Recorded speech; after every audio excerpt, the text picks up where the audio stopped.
Dikisahkan dalam kitab An-Nawadir karya Syekh Syihabuddin bin Salamah Al-Qalyubi bahwa pada malam Jumat Salih Al-Mursi pergi ke Masjid Jami untuk melaksanakan sholat subuh.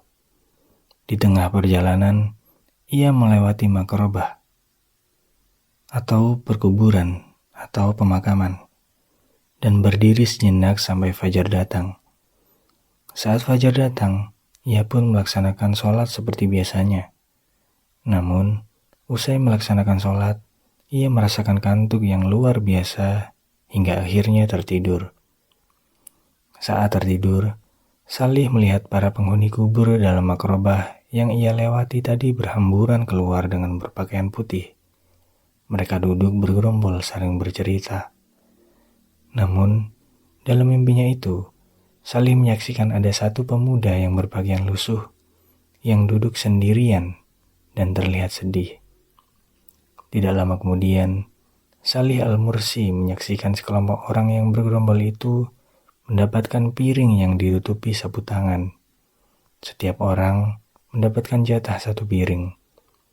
Pada saat yang sama, pemuda yang terlihat bersedih tadi tidak mendapatkan apa-apa. Lalu ia pun pergi dan masuk ke dalam kuburannya.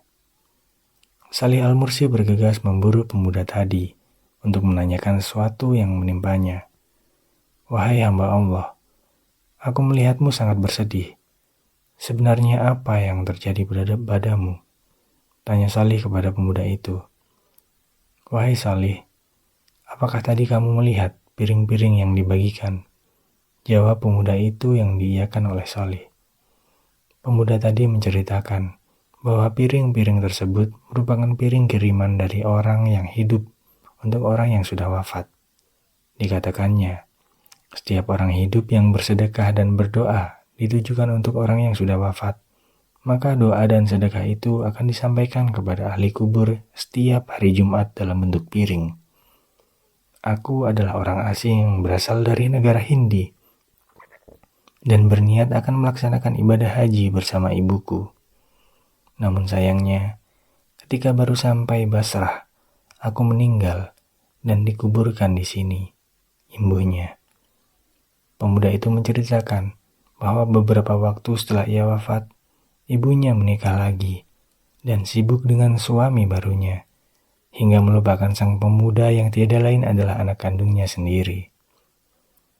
Ibuku tidak pernah berdoa dan bersedekah untukku, seakan dia tidak punya anak. Sungguh, dunia telah membuatnya lalai, geluhnya. "Di mana alamat rumah ibumu?"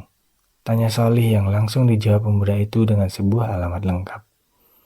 Salih Al-Mursi kemudian terbangun dan langsung berangkat menuju alamat yang disampaikan oleh pemuda yang ada dalam mimpinya itu.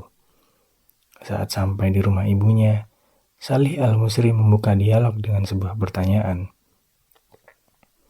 "Apakah kamu punya seorang anak?" "Tidak," jawab perempuan yang menjadi ibu pemuda itu.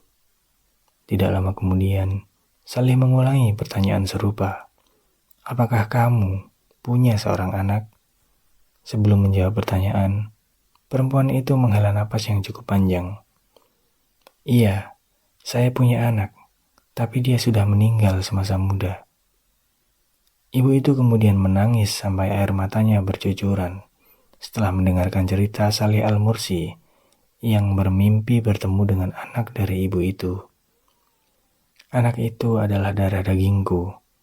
Perutku menjadi tempatnya dulu.